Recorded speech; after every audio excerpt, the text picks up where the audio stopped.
কি বলবো, বাংলাদেশে বাস করে কিন্তু বাংলাদেশের মানুষজনই যদি এরকম হয় তাহলে আসলে দেশে থাকার ইচ্ছাটাই থাকে না। মানে মনে হয় দেশ ছেড়ে বিদেশে কোথাও গিয়ে থাকি। মানে গিয়ে হেল্প না করে যদি সবাই ভিডিও করে তাহলে আসলে হেল্পটা করবে কে? আমি যদি আসলে সরকারি কোনো পদে থাকতাম, আমি ওদের সবাইকে সিজ করে দিতাম।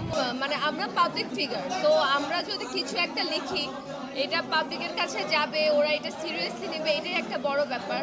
আমি আমার দিক দিয়ে চেষ্টা করেছি, আমি স্ট্যাটাস দিয়েছি, বা যখন রক্ত প্রয়োজন ছিল আমি নিজেও রক্ত দিয়েছি। তো আমি নিজেও রক্ত দিয়েছি, আর আমি আসলে খুবই শোকাহত মাইলস্টোনের ঘটনাটা নিয়ে। আমার কাছে খুব আসলে খুবই মর্মাহত। আমার আসলে বলার ভাষা নেই। মানে কি বলবো, বাংলাদেশে বাস করে কিন্তু বাংলাদেশের মানুষজনই যদি এরকম হয় তাহলে আসলে দেশে থাকার ইচ্ছাটাই থাকে না। মানে মনে হয় দেশ ছেড়ে বিদেশে কোথাও গিয়ে থাকি। কারণ এই যে এত বড় একটা ঘটনায় যদি মানুষ এখন যদি ব্যবসা চিন্তা করে যে আমরা এখানে পানি দিয়ে ব্যবসা করব, যেখানে পানি জীবন বাঁচানো হচ্ছে, এটা তো আসলে খুবই প্যাথেটিক একটা ঘটনা। মানে আমি আসলে এটা নিতেই পারি না, টু মাচ।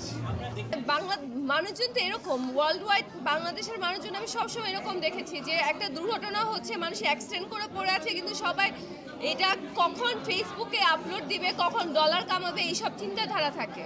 তো এইগুলো আসলে খুব নতুন নতুন আসছে, আমি এটার একদমই পক্ষপাতী না। আর আমার কাছে আসলে ভাবলেও অনেক অনেক খারাপ লাগে। মানে গিয়ে হেল্প না করে যদি সবাই ভিডিও করে তাহলে আসলে হেল্পটা করবে কে? আমি যদি আসলে সরকারি কোনো পদে থাকতাম, আমি ওদের সবাইকে সিজ করে দিতাম, ওদের ফোন নিয়ে নিতাম, অ্যান্ড আমি আসলে কোনো একটা মানে কিছু একটা রাখতাম যে কোনো একটা ধারায় ওদের ফেলে দিতাম। কিন্তু আমার হাতে এটা নেই।